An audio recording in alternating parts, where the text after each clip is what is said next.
2월 16일 중고등부 예배를 시작하겠습니다.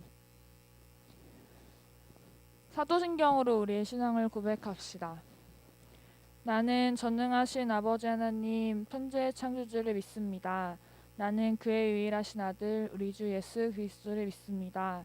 그는 성령으로 잉태되어 동정녀 마리아에게서 나시고 본디오 빌라도에게 고난을 받아 십자가에 못 박혀 죽으시고 장사된 지 사흘 만에 죽은 자 가운데서 다시 살아나셨으며 하늘에 오르시어 전능하신 아버지 하나님 우편에 앉아 계시다가 거기로부터 살아있는 자와 죽은 자를 심판하러 오십니다. 나는 성령을 믿으며 거룩한 공교회와 성도의 교제와 죄를 용서받는 것과 몸의 부활과 영생을 믿습니다. 아멘.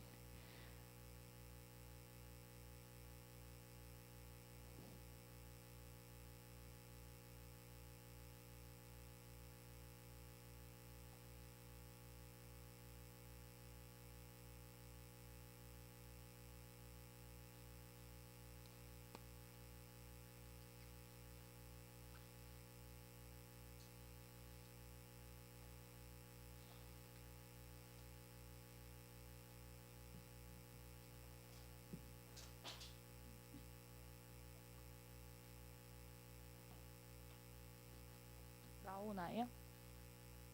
네. 하나님은 영이시니 예배하는 자가 영과 진리로 예배할지니라. 아멘. 함께 찬양하며 나아갑시다.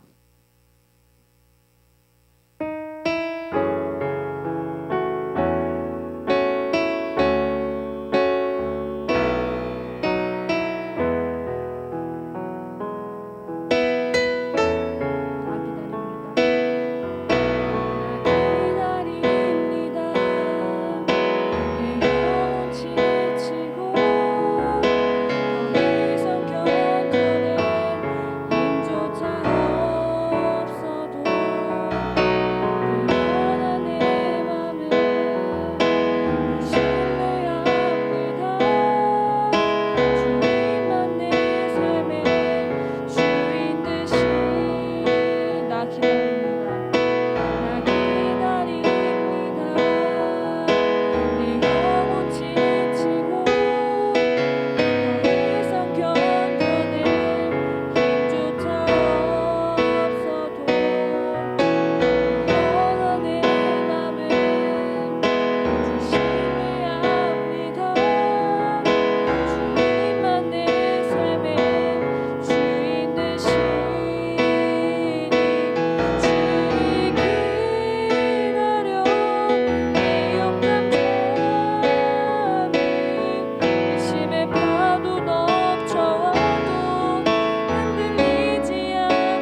찬양을 받기에 합당한 하나님께 영광 올려드립니다. 아멘. 네, 기도드리겠습니다. 사랑의 주님 감사해 드립니다. 2월의 시간 속에서도 어제도 오늘도 앞으로도 우리를 지켜주시고 우리와 함께 하시는 그 하나님을 기억하며 우리가 찬양하고 경배하며 하나님 앞에 나와 예배를 드립니다. 아멘. 하나님, 이제 새 학기를 준비하는 과정 가운데 있는 우리 학생들을 지켜주시고 3월에 있을 새 학기 생학년에는 좋은 선생님, 좋은 친구들과 함께 또 다른 시작을 준비하며 기대할 수 있는 시간들로 채워 주옵소서. 코로나가 더욱더 확산되어져 가는 가운데에도 우리의 건강과 안녕을 지켜주시고 우리 가운데 늘 함께 하시는 하나님으로 인하여 매일매일의 삶이 감사와 기쁨으로 채워질 수 있도록 우리 삶을 지켜 주옵소서. 특별히 돌아오는 토요일 날 우리 중고등부 겨울 수련회를 준비하는 가운데 있습니다. 주관하시는 전도사님을 비롯하여 우리 선생님들 또한 참여하는 우리 학생들이 기대하는 마음으로 또한 설레는 마음으로 또 함께 하고자 하는 마음으로 참여할 수 있는 마음을 심겨 주옵시고 또한 준비하는 과정 가운데에도 또한 진행되어져 가는 가운데에도 그 이후에도 우리 중고등부가 함께 모여서 즐거운 시간들이 더욱더 커져갈 수 있는 기쁨을 맛볼 수 있도록 도와주시고 이러한 기쁨들이 주일 예배까지도 또한 우리 일상 삶 가운데도 함께 연결되어져 있는 하나님의 사랑 그 따스함을 느끼며 경험할 수 있는 귀한 시간이 될 수 있도록 인도하여 주옵소서. 비록 상황이 여전히 어려운 가운데 있어서 우리는 모이기 힘들고 나오기 힘든 가운데 있습니다. 그러나 우리의 사정을 다 아시는 주님, 우리 각자 학생 한 사람 한 사람을 기억하여 주셔서 우리가 이 시간 예배드리는 시간이 이곳 가운데 있다는 것을 잊지 않고 기억하며 하나님 앞에 예배드리기를 소원하며 나올 수 있는 귀한 마음들을 심어 주셔서 우리 중고등부가 하나님을 예배하는 공동체, 하나님의 사랑을 누리며 나아가는 공동체로 나아갈 수 있도록 인도하여 주옵소서. 오늘 하루도 이 예배 가운데에도 우리와 함께 하시는 예수님의 이름으로 기도합니다. 아멘.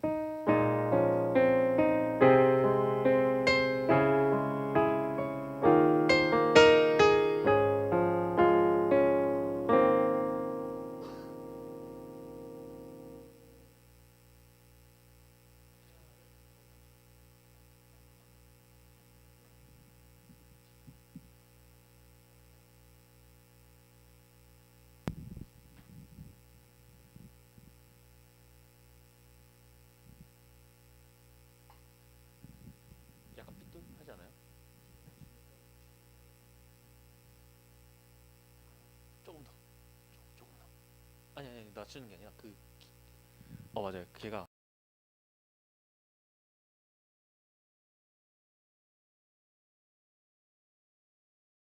입니다. 자, 오늘 본문은 예집이랑 조금 다르게 갑니다. 오늘 말씀은 창세기 12장 10절에서 20절입니다. 제가 혼자 읽겠습니다. 그 땅에 기근이 들었으므로 아브라함이 애굽에 거류하려고 그리로 내려갔으니 이는 그 땅의 기근이 심하였음이라. 그가 애굽에 가까이 이르렀을 때에 그의 아내 사레에게 말하되 내가 알기에 그대는 아리따운 여인이라. 애굽 사람이 그대를 볼 때 이르기를 이는 그의 아내라 하여 나는 죽이고 그대는 살리리니 원하건대 그대는 나의 누이라 하라. 그러면 내가 그대로 말미암아 안전하고 내 목숨이 그대로 말미암아 보존되리라 하니라. 아브라함이 애굽에 이르렀을 때 애굽 사람들이 그 여인이 심히 아리따움을 보았고 바로의 고관들도 그를 보고 바로 앞에서 칭찬함으로 그 여인을 바로의 궁으로 이끌어 들인지라. 이에 바로가 그로 말미암아 아브라함을 후대함으로 아브라함이 양과 소와 노비와 암수 나귀와 낙타를 얻었더라. 여호와께서 아브라함의 아내 사레의 일로 바로와 그 집에 큰 재앙을 내리신지라. 바로가 아브라함을 불러서 이르되 내가 어찌하여 나에게 이렇게 행하였느냐? 내가 어찌하여 그를 네 아내라고 내게 말하지 아니하였느냐? 네가 어찌 그를 누이라 하여 내가 너를 데려다가 아내를 삼게 하였느냐? 내 아내가 여기 있으니 이제 데려가라 하고 바로가 사람들에게 그의 일을 명하매 그들이 그와 함께 그의 아내와 그의 모든 소유를 보내었더라. 네, 오늘 본문은 어제가 아니라 저번 주 본문에 바로 다음에 있던 본문이에요. 그리고 제가 최근 충격적인 경험을 해서 이 이야기가 그렇게 크게 와닿지 않는다는 것을 알게 되었습니다. 그래서 이 이야기의 배경을 좀 설명을 하고 넘어가도록 할게요. 전의 말씀에 따르면은 아브라함이 저기 아라비아 반도 쪽에 살고 있다가 하나님이 자 내가 준 땅으로 가라 거기가 지금 이스라엘이 있는 땅이야 라고 해서 아브라함이 쫄래쫄래 쫓아갔어요. 그래서 지금 쫓아갔는데 바로 그 다음 상황이 지금 흉년이 들어서 뭘 할 수가 없는 상황인 거예요. 그래서 이제 이집트로 아브라함이 들어가려고 계획을 세우고 있었던 중이었어요. 아 이집트에 가면 먹을 게 있으니까 내가 여기 와서 여기서 이집트에서 밥을 좀 얻어 먹어야겠다 이런 상황이에요. 자 그 상황에서 내려가려니까 아내를 데려가고 가기가 조금 꺼림칙한 거예요. 그래서 아내를 데리고 가면은 내가 원래 남편이니까 나를 죽이고 그 아내를 뺏어가지 않을까? 이렇게 생각을 해서 이제 아브라함이 계획을 세웁니다. 내 아내라고 하지 말고 내 누이라고 하자. 어차피 가족 아니냐 똑같이. 그래서 이 누이를 이제 아내가 누이가 된 아내를 바로의 왕에게 넘겨주고 우리는 다 같이 살자. 이런 계획을 세운 거예요. 근데 아브라함은 이렇게 생각했을 거예요. 내가 남편이라고 얘기를 하면 나는 죽고 아내는 살고 그리고 똑같이 팔려가는 건 똑같고 그런데 내가 남편이 아니라 내가 오빠라고 하면 나도 살고 아내도 살고 아내 팔려가는 건 똑같고 그러니까 거짓말을 하는 게 훨씬 더 이득이지 않겠냐라고 생각을 해서 오늘 본문의 말씀처럼 진행이 되는 겁니다. 그래서 바로가 그런데 거기까지 생각했을 때는 아브라함이 아주 쓰레기네. 어떻게 자기 아내를 팔아먹을 생각을 하지? 라고 생각을 할 텐데 아브라함의 계획대로 되기는 했어요. 아브라함이 아 내가 오빠고 이 친구가 제 여동생입니다 라고 했더니 바로가 너무 좋아서 아 그래? 아 오빠한테 잘해야지 그러면은 처남 될 사람 아니야 이러면서 처형한테 낙타도 주고 또 뭐도 줄까? 잠시만요. 양도 주고 소도 주고 노비도 주고 나귀도 줬대요. 뭘 많이 줬어. 지금 잘 보이려고. 그래가지고 다들 이제 분위기가 되게 좋아져가지고 딱 바로가 그러니까 이집트의 왕인 파라오가 사례를 데리고 갔는데 하나님이 거기서 바로의 집에 큰 재앙을 내렸다라는 거예요. 그래서 바로가 알게 된 거예요. 이거 뭔가 잘못됐는데? 그래서 아브라함 불러가지고 친구야, 너 왜 나에게 거짓말을 했니? 이건 너의 여동생이 아니라 너의 아내잖아. 이제 내가 준 선물이랑 그리고 너랑 너 아내랑 다 빨리 다 내 눈앞에서 사라졌으면 좋겠어. 여기 있는 피라미드에 부정이 탈 것 같아 하고 보내버린 거예요. 그런 배경으로 지금 이 말씀을 이해하면 돼요. 웃긴 거는 하나님이 아브라함한테 너가 복이 될 거야. 너를 통해서 사람들이 복을 받거나 너를 미워하는 사람한테 저주를 내리거나 할 거야. 라는 말씀 뒤에 아브라함이 지금 굶어 죽게 생겨가지고 자기 아내를 팔아먹고 있는 부분이 그 다음으로 나오는 게 굉장히 재밌는 부분입니다. 저만 재밌는 건 아니겠죠? 자, 그래서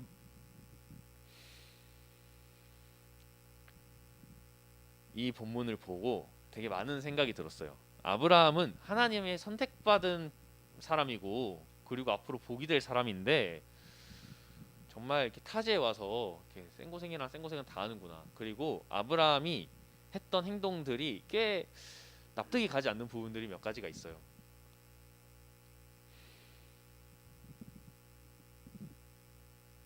납득이 가지 않는다라고 하기에는 또 먹고 살기에는 치열하니까 그럴 수도 있겠다라는 생각도 들고요. 그런데 아브라함이 먹고 사는 문제 앞에서 하나님을 잊은 건 아닌가라는 생각이 들더라고요. 지금 여러분들이 공부를 열심히 하는 이유 그리고 무언가를 열심히 배우는 이유는 다름이 아니고 나중에 어른이 되었을 때 먹고 살기 위해서예요. 저는 여러분 나이 때는 꿈으로 먹고 사는 줄 알았거든요. 그런데 이제 그때 좌우명이 꿈을 이루면 어른이 된다. 어른이 되어버린다. 나는 어른이 되고 싶지 않다. 이렇게 생각하던 시기였습니다. 지금 생각해보면 정말 대책 없는 아이다. 아마 성경책을 독서실에서 보고 있는 저를 보고 영어 선생님이 한숨을 쉬곤 하셨는데 지금에서야 그 선생님의 마음을 이해할 수 있을 것 같아요. 여기 있는 선생님들은 이제 대학에 가면 인생이 피고 나중에 대학 가면 연애도 하고 취업도 잘하고 집도 살 수 있고 다 할 수 있다 이렇게 귀에 피가 나도록 들어온 세대입니다. 그리고 중고등부를 거쳐오며 이제 겪는 자강두천의 싸움, 바로 고3 과연 교회 나와야 되는가 말아야 되는가, 이 문제 가지고 교회 선생님들, 학부모님들, 그리고 고3 본인들까지도 엄청난 이제 갈등에 휩싸이게 되죠. 고3 때도 예배는 드려야 된다. 그래도 그것은 습관이기 때문이다. 이렇게 말하는 사람이 있고, 아니다. 고3 때는 정말 중요한 시기이기 때문에 일요일도 아껴가지고 지금 잠자는 시간, 똥 싸는 시간까지 아끼는데 교회를 어떻게 나오냐. 와서 예배를 드리는 것보다 당장 공부하는 게 더 중요하다. 이렇게 말하는 사람도 있습니다. 자, 여러분들 어떻게 생각하시나요? 잘 모르겠어요. 근데 사실 조금 어려운 문제라고 생각해요. 왜냐하면 고3 때 공부에 집중해야 된다라고 말하는 시기면은 이미 그때부터는 공부 원툴이거든요. 뭘 딴 걸로 셀 수가 없어. 뭐 운동을 한다든지 갑자기 예체능을 준비하든지 할 수가 없는 상황이. 공부 원툴이야. 지금 수능만 보고 가야 돼. 그래서 막 나오라고 하기도 굉장히 부담스러워요. 그리고 제가 지금까지 뭐 얼마 살진 않았는데 그때만큼 공부를 열심히 했던 시절은 없어요. 대학에 가서도 군대에 가서도 뭘 배우든 간에 회사에 들어가도 고3 때만큼 공부를 열심히 할 수는 없습니다. 아마 그 시기에 여러분들, 그 시기가 여러분들의 인생 중 가장 똑똑한 시기일 수 있습니다. 뭐 그런데 그래서 이제 뭐 고3은 교회 안 나와도 되냐 뭐 이렇게 얘기를 하는데, 뭐 어른이 된다고 교회 잘 나오는 건 아니에요. 이제 수능 끝났으니까 교회 잘 나와야지 그러진 않고 뭐 다들 안 나오게 되더라고요. 그게 뭐 아쉬운 마음에 하는 푸념이 아니라 이제 왜 그런지 제가 조금 구체적으로 한번 설명을 드리려고 할게요. 자, 일단 수능이 끝났어요. 분위기가 이제 수능 끝나서 친구들은 이제 제주도에 간다, 뭐 강원도에 간다, 부산에 놀러 간다 하면서 여행을 다녀오기 시작합니다. 그러면은 어떻게 학교 가기는 좀 애매하니까 주말 낑겨가지고 가면 딱 좋거든요. 그래서 놀러 다니고 또 뭐 나는 면허 따러 간다. 또 어떤 친구는 뭐 이제 민증이 풀렸으니까 또 어디 이제 이때까지 못 가보는데 다 가봐야 되거든요. 이제 그러고 나면은 이제 그날 이제 진탕 놀고 나면 다음 날은 없어져요. 그러면은 하루 없앴으니까 그 다음 날 또 열심히 놀아야겠다. 이래서 또 그 다음 날 이제 하루 걸러서 또 놀면은 또 그 다음 날 또 하루가 없어져요. 그러면은 두 번밖에 안 놀았는데 4일이 없어졌어요. 그러면은 토요일, 일요일이 아까워요, 안 아까워요? 너무 아까워요. 그러다 보면은 이제 없어지는 날과 빡세게 놀아야 되는 날만 생기고 일요일은 이렇게 역사의 뒤안길로 사라지게 됩니다. 자, 그리고 그렇게 열심히 놀다가 한 2년 정도만 지나면은 남자들은 어느새 머리를 빡빡 밀고 총을 들고 있고, 여자들은 정신 차려 보니까 대학교 3학년이에요. 대학교 3학년은 뭐 해야 되는 나이면은 이제 편입을 준비하거나 아니면은 편입을 생각하기 위해서 좀 다른 길로 새거나, 아니면은 내가 벌써 3학년이라니, 그런 내가 들어놓은 공부는 이거밖에 없다니 학점 관리를 해야 되네. 근데 학점 관리뿐만 아니라 뭐 많아요. 뭐 자격증도 따야 되고 뭐도 해야 되고 토익도 따야 되고 남들 하는 거 다 해야 되고, 그러다 보면은 이 이야기 속에 이제 교회가 낄 곳은 없다라는 거죠. 아마 고3 때 여러분들이 공부를 굉장히 많이, 인생에서 제일 많이 하던 시절일 수는 있지만 그 시기가 가장 바쁜 시기는 아닐 겁니다. 자, 그러면은 이제 다시 원래 얘기로 돌아와서 아브라함의 계획이 통했는지 한번 볼까요? 아까 봤네요. 아까 봤더니 아브라함의 계획이 통했어요. 뭔가 방법은 좀 잘못됐어. 여기서 누가 자기가 굶어 죽겠다고 자기 와이프를 팔아먹을 사람 있겠어요? 자기 남편이나 자기 와이프를 팔아먹을 만한 용기도 저는 용기라고 생각합니다. 그런데 그거 말고 아브라함은 자기가 살아날 방법을 몰랐던 거예요. 같이 애굽에 들어가봤자 나는 죽을 거다라는 거를 아는 어떤 메타인지에 굉장히 특출난 재능을 가진 아브라함은 그것만큼은 어쩔 수 없는 일이었다, 나는 최선을 다했다라고 말할 수 있을 거라고도 생각이 듭니다. 그런데 아까 얘기했듯이 아브라함은 하나님을 본인의 인생에 염두에 두지 않았다는 거죠. 하나님이 내 인생에 개입할 거다, 하나님이 나를 여기로 부르셨다 라는 인지가 없이 그저 자기의 생각과 계획대로만 그 상황을 돌파해내려고 했다라는 겁니다. 그런데 여기선 조금 이상한 느낌, 이상한 흐름이 있어요. 아브라함이 자기 아내를 팔아먹었는데 벌은 파라오가 받았다는 겁니다. 굉장히 억울한 부분이에요. 나는 몰랐는데 그저 예쁜 여동생을 둔 어떤 한 남자를 만났을 뿐인데 이제 잠깐 하루 자고 일어나니까 막 이렇게 궁이 막 무슨 몇 병이 돌고 완전 난리가 나 있어요. 그래서 굉장히 억울하죠. 빨리 쫓아내버렸죠. 얼마나 무서웠으면 자기가 줬던 선물까지 돌려받지 않고 다 보냈을까요? 그런데 아브라함은 창세기 20장에 보면 똑같은 잘못을 그 동네 사는 다른 사람한테 똑같이 저지릅니다.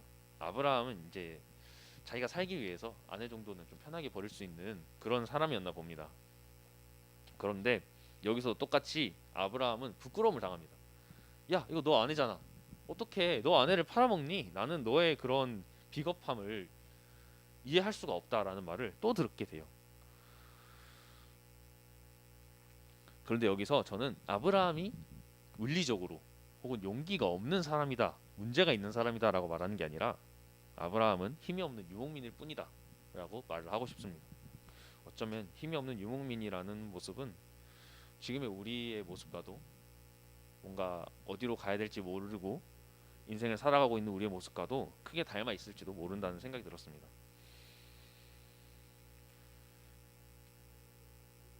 우리도 어쩌면 하나님을 잊은 채 혹은 내가 하고 있는 이 영역의 일은 하나님이 해주실 수 있는 일이 아니라고 생각하며 자기만의 방식으로 본인이 처한 상황을 해결해 나가려고 하고 있지 않은가요?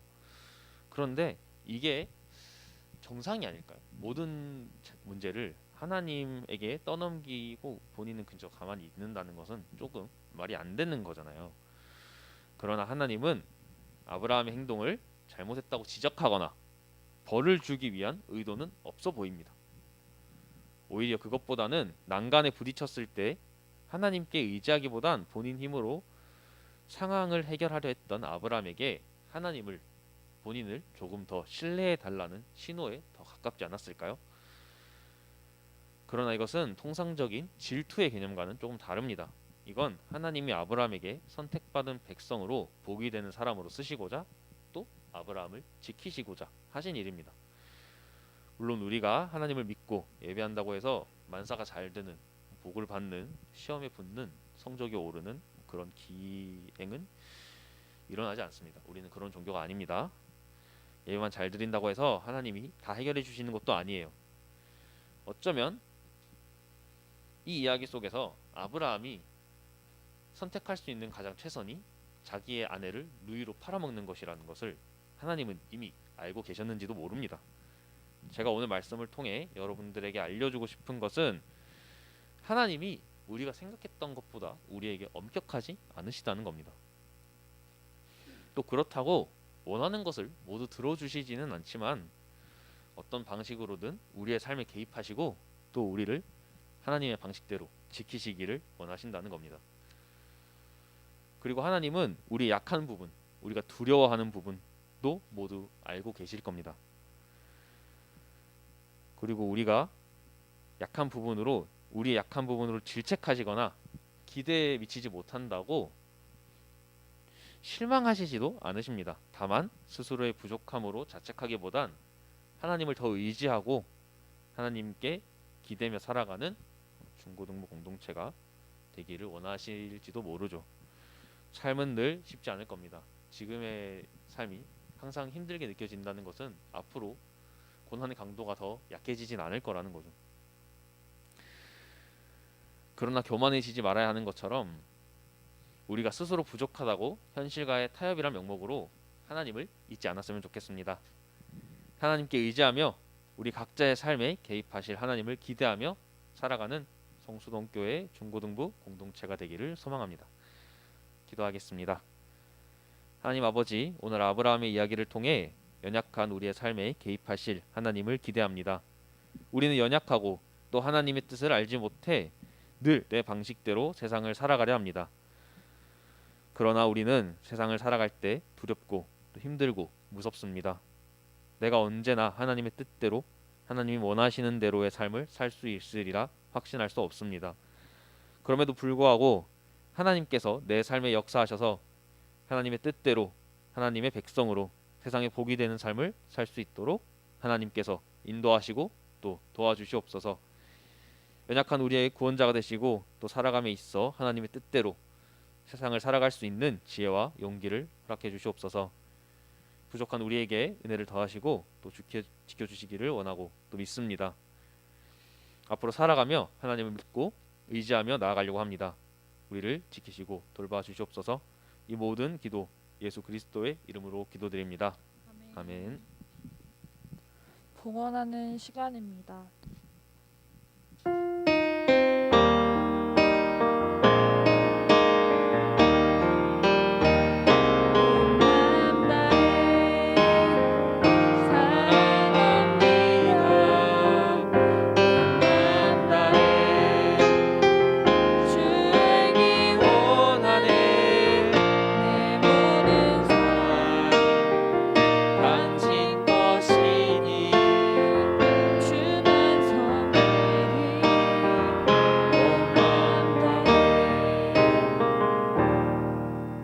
기도하겠습니다. 하나님 감사합니다. 성수동교회 중고등부 공동체가 하나님께 마음을 올려드렸습니다. 하나님 이 예물이 쓰이는 곳에 하나님의 뜻이 이루어지게 하시고 또 하나님 역사하셔서 하나님 나라가 확장되는 일이 일어날 수 있도록 하나님 이끌어 주시옵소서. 헌금을 드리지 못한 마음을 올려드리지 못한 학생들이 있습니다. 그 아이들 하나님 전부 다 마음 지켜주시고 또 하나님께서 변함없이 모두를 똑같이 사랑해 주시옵소서. 감사드리며 예수님 이름으로 기도드립니다. 아멘. 네, 주기도문으로 예배 마치도록 하겠습니다. 하늘에 계신 우리 아버지의 이름을 거룩하게 하시며 아버지의 나라가 오게 하시며 아버지의 뜻이 하늘에서와 같이 땅에서도 이루어지게 하소서. 오늘 우리에게 일용할 양식을 주시고 우리가 우리에게 잘못한 사람을 용서하여 준 것 같이 우리 죄를 용서하여 주시고 우리를 시험에 빠지지 않게 하시고 악에서 구하소서. 나라와 권능과 영광이 영원히 아버지의 것입니다. 아멘.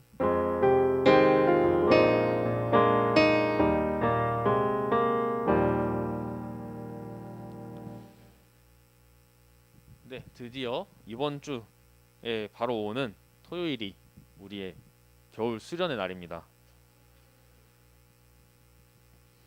우리의 겨울 수련의 날인데 다들 웬만하면 오셔야 돼요.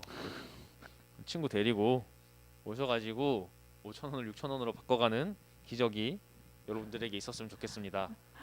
저희 되게 재밌게 놀 거고요. 그리고 기대하셔도 너무 좋습니다. 신청서는 안 갖고 오셔도 되고요. 일단 몸만 털털 오셔도 되고, 그리고 특별한 사항으로는 저희가 오후 2시에 시작하거든요. 지금 여기 교회 3층 로뎀 카페에서 2시에 모일 거고요.